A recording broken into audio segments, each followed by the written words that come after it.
अब तक हम लोग पढ़ रहे थे कैंसर क्या होता है। कैंसर के अध्ययन के बारे में हम लोगों ने देखा कि ऑन्कोलॉजी के अंतर्गत कैंसर का अध्ययन किया जाता है। कैंसर कैसे होता है, जब सेल का अनकंट्रोल हो जाता है उसे हम क्या कहते हैं, कैंसर कहते हैं। यानी कैंसर का बहुत अधिक मात्रा में जो कैंसर सेल होते हैं, जो हमारे सेल होती हैं, बहुत अधिक मात्रा में विभाजित होने लगे तो उसे हम क्या कहते हैं, कैंसर कहते हैं। कैंसर को हमने दो भागों में तोड़ा था कि सर्दुम और ड्यूडुम, बैगनाइन ट्यूमर और माइग्रेन ट्यूमर।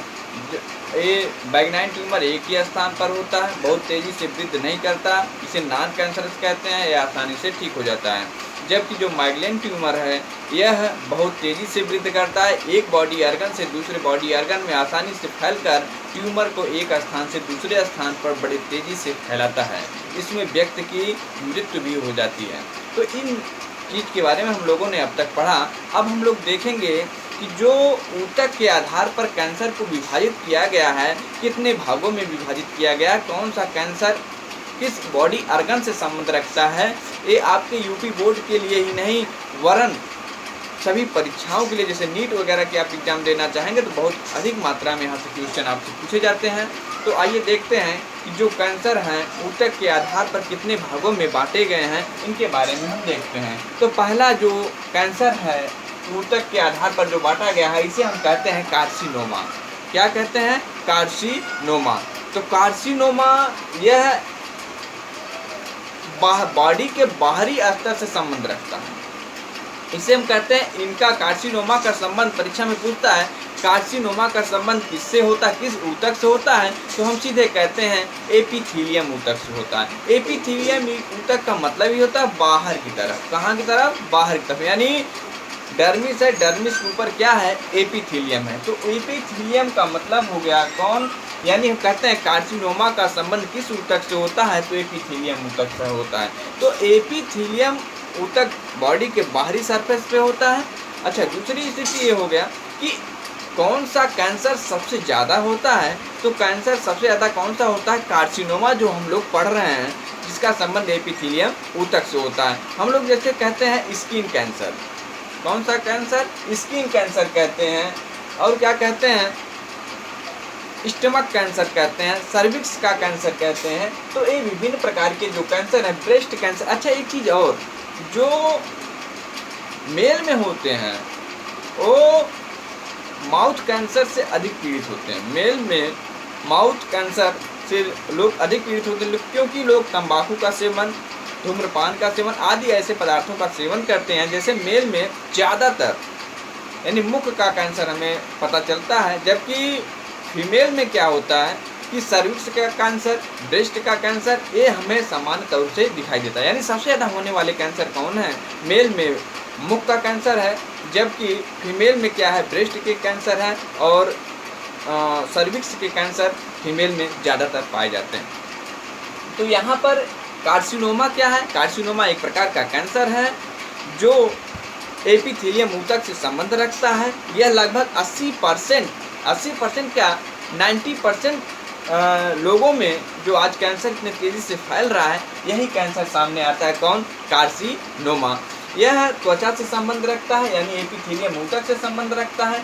लोग 80% की मात्रा में, ये बहुत 80 से 90% जो है ये बड़े तेज़ी से फैलता है। हम सामान्य तौर से जानते हैं कि मुख का कैंसर होना, त्वचा का कैंसर होना, और ब्रेस्ट, फीमेल का ब्रेस्ट यानी ब्रेस्ट का कैंसर होना, सर्विक्स का कैंसर होना, ये तमाम बातें किसमें हैं? कार्सिनोमा के अंतर्गत आती हैं। यह बहुत ही व्यापक तौर से होता है। यह स्टमक में भी होता है। यह पूछा जाता है परीक्षा में कि स्किन के कैंसर के लिए कौन सा कैंसर जो स्किन में कैंसर होता है उसके लिए कौन सा कैंसर जिम्मेदार है, तो हम कहेंगे कार्सिनोमा। कार्सिनोमा किस ऊतक से संबंध रखता है, तो हम कहेंगे एपिथेलियम ऊतक से संबंध रखता है। कौन सा ऊतक सबसे ज़्यादा मात्रा में होता है, 80 से 90% होता है, तो हम कहेंगे कार्सिनोमा, जो 80 से 90% की मात्रा में कार्सिनोमा होता है। दूसरा शब्द आता है, पहला हो गया कार्सिनोमा, दूसरा है माइलिनोमा।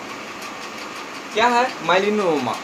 तो माइलिनोमा क्या है? माइलिनोमा जैसे एपिथेलियम एक परत हो गया, इस तरह से एपिथेलियम का एक रास्ता है माइलिनोमा।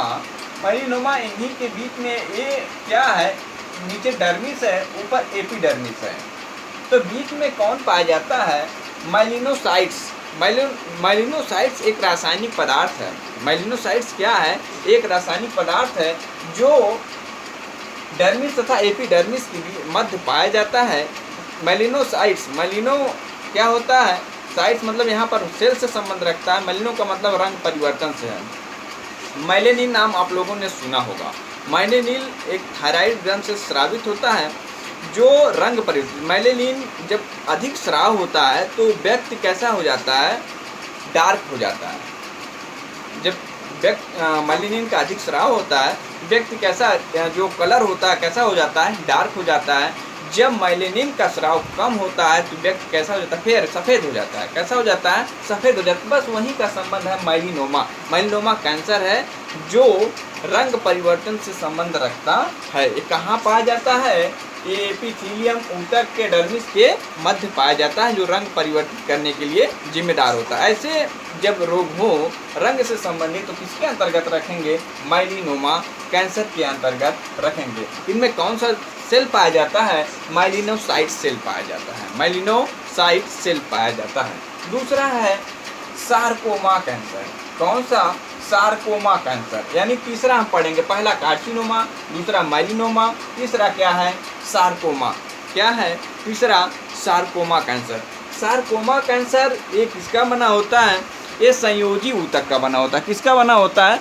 संयोजी ऊतक का बना होता है।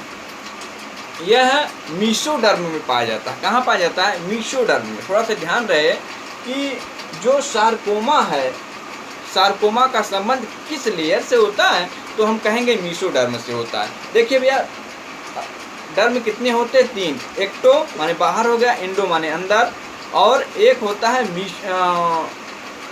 एक्टो, मीसो और इंडो। 3 लेयर पाए जाते हैं जो भ्रूणी संरचना के आधार पर बांटे गए हैं। एक्टो का यहाँ पर संबंध है बाहर से, मीसो का मध्य से, इंडो का मतलब है अंदर से। यानी कि जो सार्कोमा है, सार्कोमा किस ऊतक को प्रभावित करता है? Connective tissue. किस टिश्यू को प्रभावित करता है? कनेक्टिव टिश्यू का सार्कोमा कैंसर है, जिसे हम संयोजी ऊतक कहते हैं।